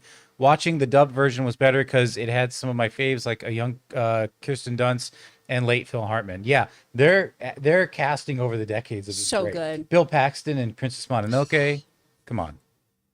I've never seen this. Really? Yeah, I've never seen it. Oh, it is so charming. Has Anne seen the Studio Ghibli movies? Oh yeah, she's seen a bunch of them. Yeah, Okay. she's seen the only one I've actually seen is Kiki's Delivery Service. Kiki's is adorable. Well, they're rerunning it. I guess they're Yeah. doing an annual Miyazaki festival every year, so you guys can see this. Yeah, I know they're doing it at AMC They theaters. also have them on HBO. Mhm. So you Yeah, can also watch they're them all that there. way. And that way you can do an eat along. Eat along. All right, last question of the day. Okay. Fet's Hand, Ray, if you watch Baby Reindeer, please be warned, it's a rough watch. I am so Dude. curious when you guys say that. Please, yeah, let's not go, because let me find out myself. But yeah, I keep hearing that, and that just makes me more curious about it. I may start it this weekend. Who knows?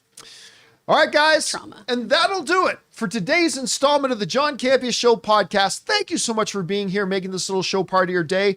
Big special thank you to all you guys who sent in those questions, whether you're one of our beloved YouTube channel members or you use the super chat feature. Because number one, you gave us fun things to talk about. But number two, you supported our channel as you did it. And all of us involved with the show, thank you guys so very much for your support. I hope you guys have a fabulous weekend. We're going to have an open mic tomorrow, by the way, so keep your guys' eyes open for when that'll. I'm not quite sure what time we're going to do it tomorrow, but an open mic will be coming out tomorrow. And then, of course, we will see you guys again next week. May the 4th be with you guys. Have a great day tomorrow. So for the people in the room with me, Ray Ora Happy May the 4th and happy Cinco de Mayo. and Jonathan Voico. See you guys next week. I thought you said Single de Mayo. Yeah, it is. For all the singles. It's the opposite. It is Cinco de Marriage. Happy anniversary, Logan Pete. Oh, that's right, because it's Chris's anniversary this Yeah. weekend for her and Logan. 6 years married, Nice. 10 or 11 years together. I don't know. And thank you to you guys. We'll see you next time. My name's John Campea, and until then, my friends, bye-bye.